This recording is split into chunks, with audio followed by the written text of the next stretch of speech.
It's just around 6:55 on Sunday, January 11th, coming to you from a pretty empty shop. They said there was a chance of rain this evening. They said you may get rain. And what we got is rain, all right. The temperature dropped by about 10 degrees, and then it started pouring. I just remembered something completely out of the blue. Anyway, yeah, so it was a pretty good day. As I said, I never know when in the winter the things are going to change. You know, when people are going to stop coming around. Hey, Dave. But today was pretty good. We had a lot of customers in not as many browsers, not as many people just going around town like we did last week. I think people still had off work last week. Hey, Joe. Hey, Joe. So I got a lot done. I got a lot of rearranging done on Friday, cleaning up from the event. I cleaned up the rest of the area from the event, made space back there again. Really worked it out. But what was, to me, the really interesting part of the day was I have a customer who is a collector. Like, he gets a few books, but he doesn't have a lot on his hold list. He walked in, he said, "Let's get my hold list in order. I don't want you ordering me stuff I don't get." And I'm like, okay, no big deal. We can do that. And then he proceeded to not really add, hey, Mark, to not really add much to his hold list, to not really make that big, sorry, I'm looking for a pen, not really make that huge change. Just checking this. He goes, "What about that? Did I never got this?" And I'm like, "Oh, I'm really sorry." Again, he's a collector. He goes to lots of different stores. He has hold lists numerous places, but he wants to make sure that he gets what he wants here, which is totally fine. A couple of things in the last few months have been a little wrong, because, things have been off with our hold system.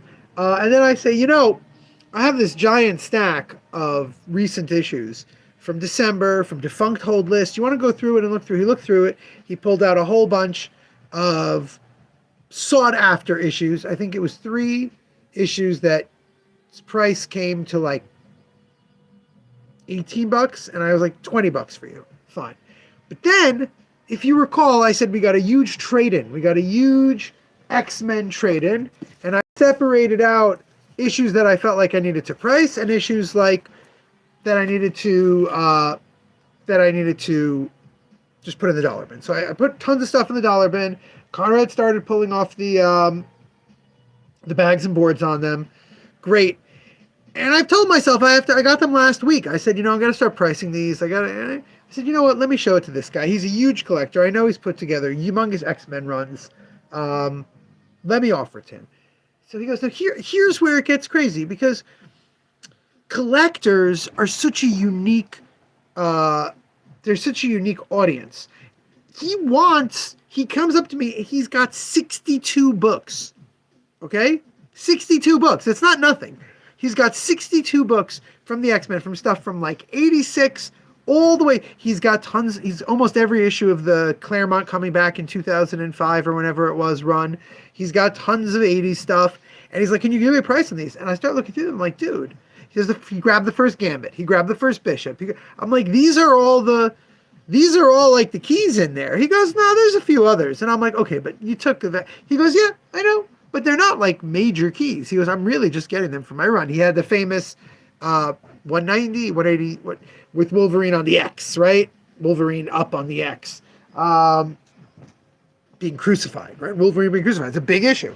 So he was like, "Yeah, I just was looking for you to make me an offer, tell me what you want me to pay, and we can discuss it." Now, I know collectors, but I know this collector very well. He's been a customer for like 5 or 6 years. And I go, "Look, dude, I can't price every single, if I go through this and price every single issue, you're going to come to hundreds of dollars." And he's like, "I know, but do me a deal. I'm doing a bulk deal." Now, here's the thing. I literally got these comics a week ago. I separated out stuff, but I never even started pricing. So he's gone and selected the best stuff. What do I do? So, Dave, Joe, Mark, you guys know me very well.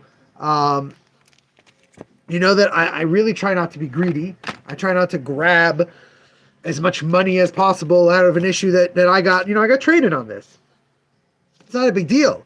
So I tell the guy, "Look, I really, like, this first bundle, which is like all 80s stuff, like this is like $150, $200. And then I look through the more modern stuff and I go, there's Greg Land's first Marvel covers, there's some first appearances, and I go, this is probably a couple $100, dude. Like, he goes, I know, give me a bulk deal for. I'm like, okay, so the first one, I would say, give you a deal, I would say around $75. And he goes, I'm like, well, let's look at the second one. I said, I could probably go 60, 65 for you. Let me look at the second stack of more recent stuff. I go through it, and it's really good stuff. I'm like, dude, this is like $200 at least with a deal. And he's like, I know, but what would you want me to pay for both? And I'm like, I probably would do like 125 or 150 for this, and then 65 for that. I'm like, that's almost $200. And I said, you know what, 150. You did the work. You dig through the box. He goes, perfect. That's the price I want. Now, that is never, when you're dealing with collectors, perfect, that's the price I wanted, is never what you wanted to hear. You always wanted to kind of get them, I'm trying to look for the number here. You're trying to get them like, a little bit above what they were comfortable paying so that you can do it. But at the same time, these are, as I said to him when I'm like, this is hundreds of dollars of books, but some of the stuff would have sat in here forever. Some of the stuff would have sat in here for months until anyone bought it for that price. And he's like, yeah, man, I mean, I don't think you could sell them for that much soon. And I'm like, no, not soon. It would take time. But, okay, he was very happy. He's going to do a whole post. If you go on social media, I'm going to be tagged in a post where he's very thankful and says what a great deal he got. And he did. He got an amazing deal. What I'm hoping is it will bring people running to get all these $3, $5, and $1 X-Men books that I put aside, because that's really what I need. I need more people to come and take these off my hands after I've priced them.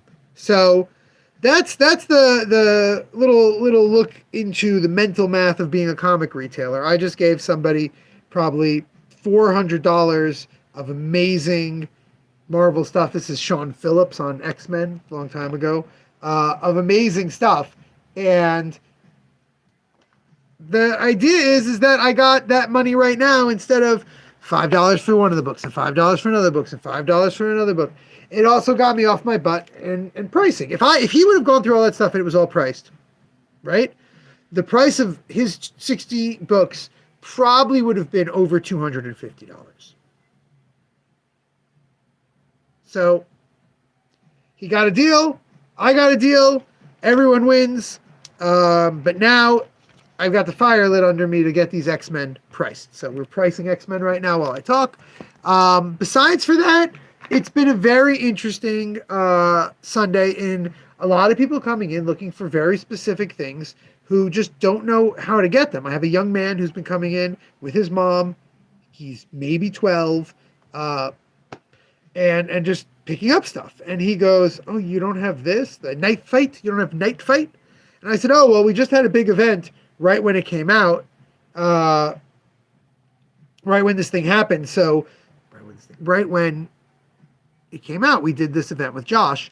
And so lots of people who wouldn't normally come to the store came to the store and picked it up. And he went, oh. And I'm like, look, I can check if I can order it for you. But if you know, by the way, for $5, I'm using Alan's adorable little $5 escape pod things from YC Neo. They're good friends.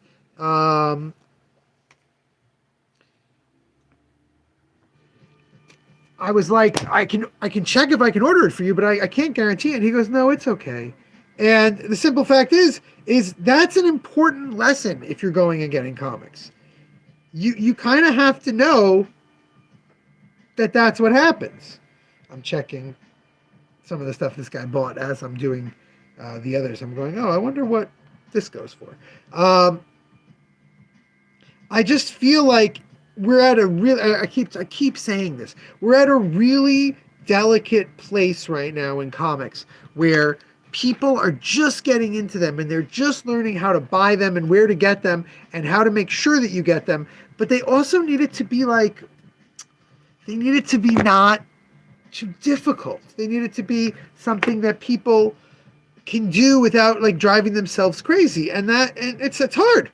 It's hard to constantly stay up on new ongoing comics and not have yourself driven crazy and not worry all the time about if you're going to miss stuff because stuff is just hard to get. All right. I'm going to put that 403 and it's going to go right in the dollar bin. Worse than that is that you have all these people who just want to read stuff.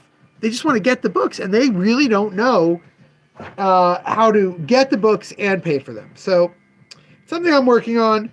I will say I was very happy with the first few customers today. They were just looking for fun things to read, and I hooked it up, made it happen, and it was very easy.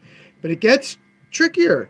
It's trickier when people are really looking for ways to get in, ways to enjoy comics, and everything is just impossible to figure out. Like this, I'm putting all these Joe Casey X-Men issues in for $1, but people have to go and find them, and they have to know that this is a run they want to read, and all this stuff that they don't know yet because they've only just recently gotten into comics. So I love these Phillips covers. Anyway, that's the update. Tomorrow, we are getting so many new books for the new week. We've got stacks of books coming. We've got restock coming on Shangri-La Frontier and Witch Hat Atelier and plenty of other books. So it's going to be a busy and fun day unpacking all of that. And hopefully pricing more of these X-Men so that we can just load up a whole box with them. What else? I don't know what's going on with videos. Like I said last week, I made tons of videos and sent them to Joey. It's really on him right now to edit them, but I'm not rushing him. Perfectly happy if it takes him a couple weeks. Knowing that I have the content made in my back pocket and it's available to go is really all that I care about. That being said, when there is new stuff up, I will be making a big stink that we're launching, new YouTube stuff, new YouTube series, I guess, within the Escape Pod Recommends and live stream. We're adding this whole situation to it, so that should be interesting. All right, I am gonna log out. It's always fun to price things that you can't get easily, but people still, charge $1 for online, but shipping is $5. So is that a $5 book? Is it a $1 book? Always fun to try and figure out. We will always price them and see where things fall. Is this Uncanny X-Men issue as expensive as it should be? I don't know. I think so. We will see. $5. Until tomorrow, when I'm not even sure I'm going to do a live stream. I may decide that it's not. I'm really trying to keep these at 3 to 5 a week, not be precious about it. So until then, remember, damn it, babies, you got to be kind.